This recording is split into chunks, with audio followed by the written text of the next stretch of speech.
Una organización se constituye a través de una estructura en la que se determinan los puestos o funciones de cada persona y la autoridad con el propósito de alcanzar los objetivos. Existen dos tipos de estructuras, la formal e informal. La primera, la formal, es la representación gráfica de la estructura organizacional conocida como organigrama, la cual tiene funciones claramente definidas.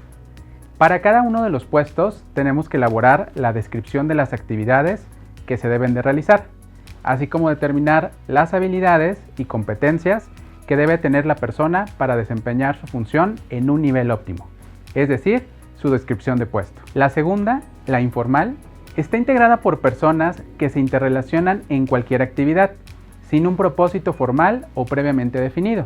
Por ejemplo, el grupo de empleados que se reúnen en el comedor de la empresa o en el autobús que lo traslada ida y vuelta de su casa a su trabajo. Para el éxito de los objetivos en la empresa, es importante conocer cómo operan los dos tipos de organizaciones.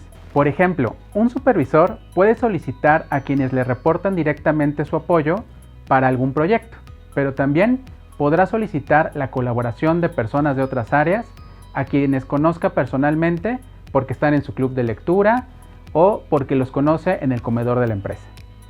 Para construir una estructura organizacional, debes de tomar en cuenta los siguientes pasos. Primero, identificar, analizar y clasificar las actividades necesarias para lograr los objetivos.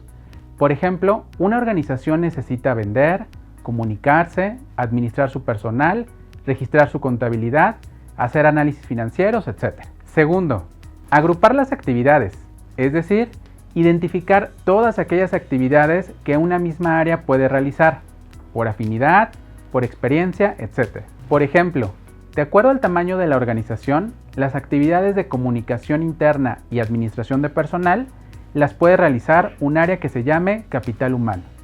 Conforme las organizaciones crecen en estructura, generan áreas mucho más especializadas por función. Tercero, delegar la autoridad al responsable de cada área. Esto es, determinar quién se encargará de hacer que cada área opere y logre los resultados esperados, incluyendo la interacción con otras áreas. Y el cuarto y último paso, unir estos grupos de manera vertical y horizontal mediante líneas de autoridad y flujos de información. Esto permitirá delimitar funciones, alinear equipos, impulsar resultados, pero sobre todo, poner al centro a los colaboradores y los clientes. Una vez que realizamos estos pasos, se lleva a cabo el proceso de departamentalización. Un departamento es aquella área de la empresa que lleva a cabo funciones específicas y que coopera de forma coordinada con otras unidades. Por ejemplo, el Departamento de Recursos Humanos, Finanzas, Mercadotecnia, entre otros. Es importante que para poder crear esta departamentalización tomes en cuenta estos conceptos clave. Eslabón de mando o cadena de mando. Se refiere a la autoridad lineal que ejerce un superior sobre un subordinado, definiendo para cada persona a quién corresponde informar en la organización. En la medida en que ésta se establezca de forma adecuada, más acertada será la toma de decisiones y más efectiva se tomará la comunicación organizacional. De aquí se desprende el término de nivel organizacional, que surge con el fin de limitar la cantidad de subordinados que un superior puede administrar de forma efectiva. En una organización donde colaboré, había líderes con hasta 15 reportes directos, gerentes que reportaban a gerentes o subdirectores sin personas a cargo. Entonces trabajamos con una consultoría y determinamos que un tramo de control adecuado era entre 5 y 7 personas como máximo. Esto asegura la efectividad del equipo. Además concluimos que no era viable tener posiciones de subdirección sin personas a cargo, a menos que se tratara de una posición altamente especializada y que si se trataba de un tema de atraer talento, se debía de buscar la forma de hacerlo a través de una compensación y no necesariamente con el nombre del puesto.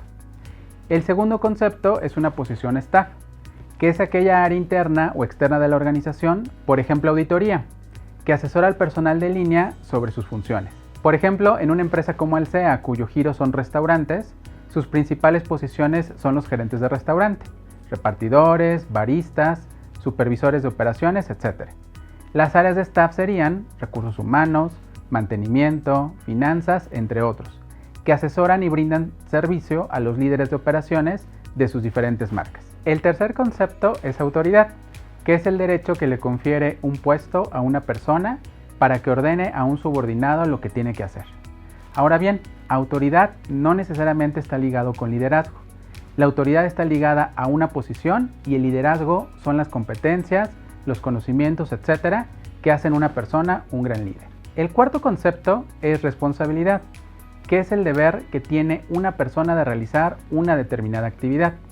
Y aunque parece un término muy sencillo, hoy las organizaciones trabajamos fuertemente en incrementar el compromiso o engagement de los colaboradores para que éste se traduzca en excelencia en la ejecución, enfoque en resultados, entre otros. Y el quinto y último concepto es la unidad de mando. Este es un principio establecido por Fayol que se refiere a que cada subordinado solo debe recibir órdenes de un superior. Esto evitará generar confusión con los colaboradores, recibir órdenes encontradas y por consecuencia no cumplir con los objetivos establecidos. Ahora bien, ¿por qué es importante tener definida la estructura organizacional? Porque esta será la base para comenzar a trabajar en las descripciones de puesto, determinar el número de personas para cada área o departamento y de esta forma detonar los procesos de atracción de talento, ya sea con búsquedas externas o bien, en el caso de empresas que ya están operando, correr procesos de mapeo de talento y búsquedas internas para cubrir las posiciones. Cuando hablamos de organizaciones que ya están operando, Recursos Humanos debe acompañar las revisiones de las estructuras organizacionales, validar su efectividad y en caso de crecimiento, analizar las necesidades futuras, creación de nuevas áreas, réplica de estructuras cuando quizá comienzas a operar en otros países, etc.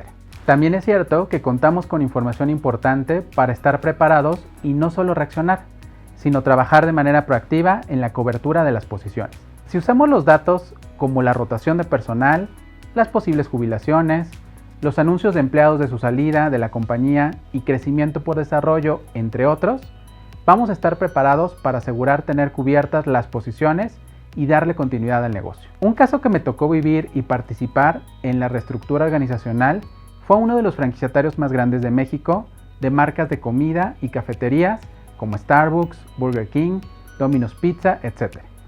Cada marca tenía una estructura de recursos humanos.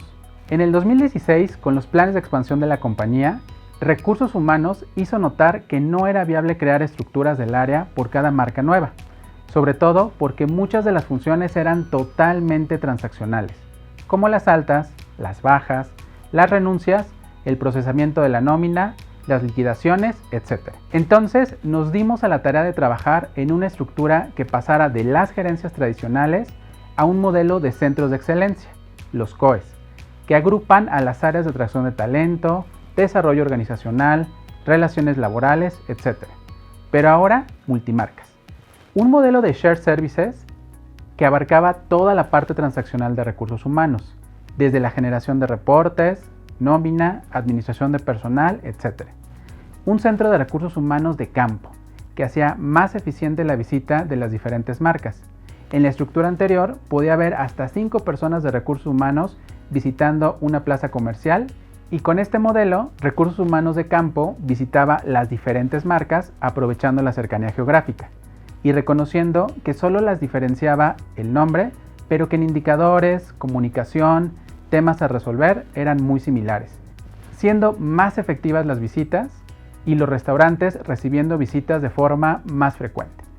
Se creó un centro de atracción de talento multimarcas que tiene un propósito básico: mejorar la experiencia del candidato. Anteriormente, un candidato podía visitar más de una marca del grupo buscando una oportunidad de trabajo, y si esta no existía, no se le refería a ninguna otra.